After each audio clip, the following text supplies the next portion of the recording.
Le 31 juillet, Fabienne Cara a participé au podcast d'Ombre et de Lumière de Télé Loisirs. Au micro de nos confrères, l'actrice de 43 ans a notamment évoqué ce trouble mental dont elle souffre depuis qu'elle est jeune et qui concerne son apparence.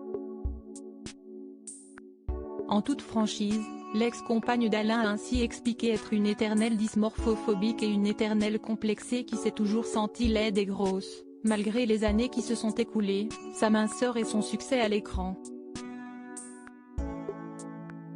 L'ancienne star de Plus belle la vie a toutefois précisé que ça va un peu mieux, mais que cela reste un ressenti très profond. Et vraisemblablement, le fait qu'elle prenne de l'âge ne semble pas tout à fait la rassurer quant à l'évolution de son physique. Il faut lutter contre le vieillissement, a assuré la maman de la petite Céleste, en considérant néanmoins qu'il n'y a pas de fatalité. Développant son propos, la sœur de Carole Cara a déclaré « Mais si, à 30 ans, on se dit qu'il suffit de se remettre au sport pour retrouver la ligne, à un moment, le truc dégringole et il faut en être conscient. Ce n'est pas la panique, mais il faut rester vigilant. »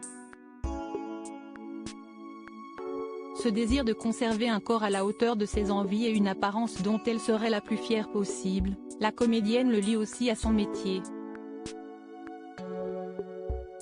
Honnête, elle a révélé qu'elle ne voit pas ce qu'il y a de si formidable à vieillir quand on est actrice, lorsque certains rôles alléchants sont offerts à des femmes plus jeunes.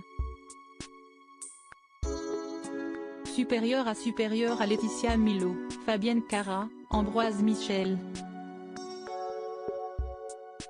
Retour sur les stars de Plus belle la vie. Une comédienne qui a bien l'intention de continuer à prendre soin d'elle, il faut arrêter d'être faux cul.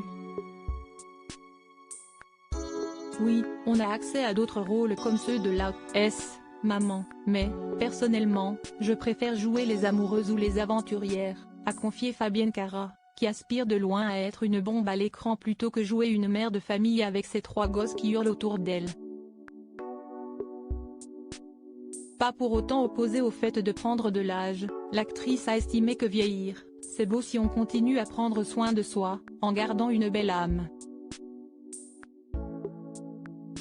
Pour rappel, ce n'est pas la première fois que la comédienne évoque sa dysmorphophobie.